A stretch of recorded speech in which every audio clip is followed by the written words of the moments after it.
పూర్వం ఎలాంటి సౌకర్యాలు లేని రోజుల్లో కూడా పుణ్యక్షేత్రాలకు బయల్దేరేవారు. యాత్రలకు వెళ్లడం వల్ల నిత్య జీవితంలో ఉండే అలసట తగ్గి కొత్త ఉత్సాహం వచ్చి చేరుతుంది. ఎందరినో కలవడం, ఎన్నో చూడటం వల్ల వినోదం, విజ్ఞానం పెంపొందుతాయి. పుణ్యం, పురుషార్థం కూడా. జ్ఞానం ఉంటేనే ముక్తి సాధ్యమవుతుంది. ముక్తి లభించే మార్గంలో జీవితాన్ని సాగించిన వాడే పాత్రుడు, అంటే అర్హుడు. ఈ అర్హత జ్ఞానార్జన సంబంధమైనదే. అందుకే మనం జ్ఞానులు, సాధువులను ఆశ్రయించాలి. మహిమాన్విత తీర్థాలు, క్షేత్రాలను దర్శనం చేసుకుని ఆత్మ పరమాత్మల అవగాహన పెంచుకోవాలి.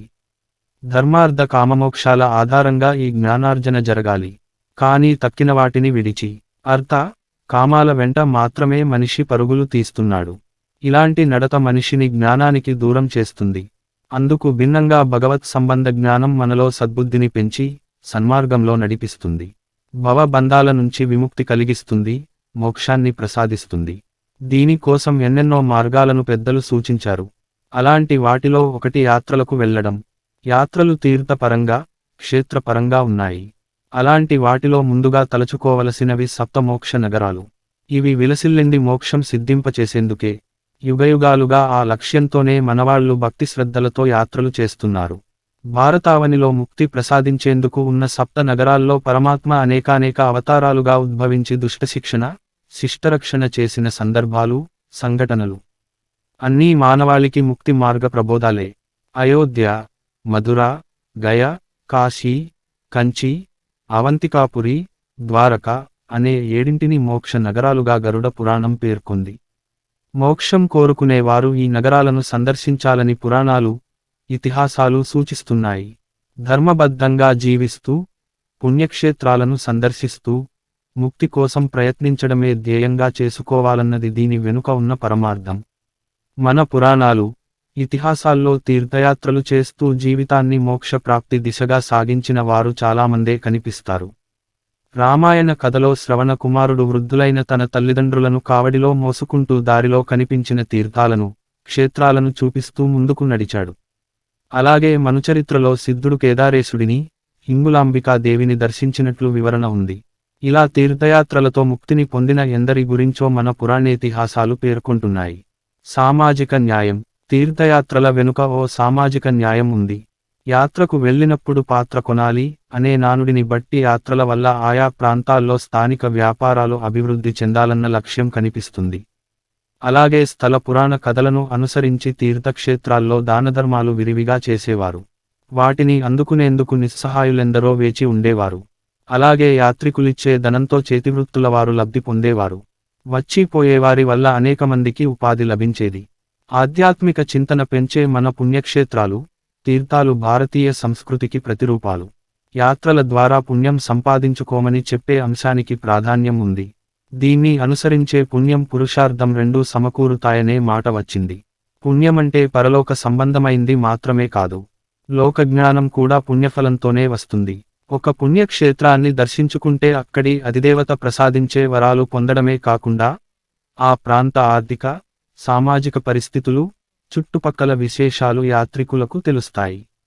ఈ కోణంలో చూస్తే మన సంస్కృతి యాత్రలను ప్రోత్సహిస్తూ సామాజిక సంక్షేమాన్ని కూడా వృద్ధి చేస్తుందని స్పష్టమవుతుంది.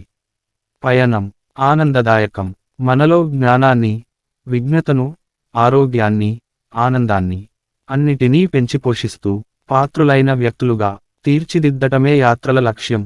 అందుకే దేశమైనా చూడాలి, కోశమైనా చూడాలి అనే సామెత ఆవిర్భవించింది. కోశం అంటే నిఘంటువు. నిఘంటువులను పరిశీలిస్తుంటే ఎంత భాషాజ్ఞానం పెరుగుతుందో వివిధ ప్రాంతాలు తిరిగొస్తే అంత లోకజ్ఞానం పెరుగుతుందన్న పెద్దల జీవితానుభవమే ఈ సామెత సారాంశం. అందుకే పూర్వీకులు వీలైనప్పుడల్లా యాత్రలు చేసేవారు. వెళ్ళగలిగే వెసులుబాటు లేదనుకుంటే యాత్ర చేసొచ్చిన వారిని అడిగి విశేషాలు తెలుసుకునేవారు. తీర్థ క్షేత్రాలను దర్శించడమే కాదు, చదవడం, వినడం, చెప్పడం వల్ల కూడా పుణ్యం ప్రాప్తిస్తుంది అంటారు. ఆయా ప్రదేశాల మహిమలు, విశేషాల గురించి ఎక్కువ మంది తెలుసుకోవాలి అన్నదే దీని ఆంతర్యం. దర్శనీయ స్థలాల్లో 12 జ్యోతిర్లింగాలు, 18 శక్తిపీఠాలు, పంచారామాలు, పంచభూత క్షేత్రాలు, స్వయంభూ దేవాలయాలు ఇలా అనేకం ఉన్నాయి. ఇవన్నీ ఏ విధంగా పరిశుద్ధ జీవనం సాగించాలి, ఎలా దైవానుగ్రహం పొందాలనే విషయాలను తెలియజేస్తుంటాయి.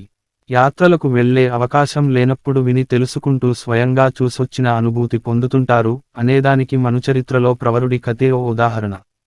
అతడి దగ్గరికి సిద్ధుడు వచ్చినప్పుడు ఆతిథ్యమిచ్చి, ఏ ఏ ప్రదేశాలకు వెళ్లారు, ఏ ఏ పర్వతాలు చూశారు, ఏ ఏ తీర్థములు, ఏ ఏ ద్వీపములు, ఏ ఏ వనాలు, నదులు చూశారు, ఆ విశేషాలు, వింతల గురించి నాకు తెలియజేయండి మహాత్మా అనడిగాడు.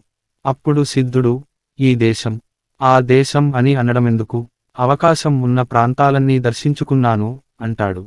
సిద్ధులంటే జ్ఞానార్జనపరులు, అలాంటి వారు యాత్రలు చేయాలి, చేస్తారు అని సిద్ధుడి మాటల వల్ల తెలుస్తుంది.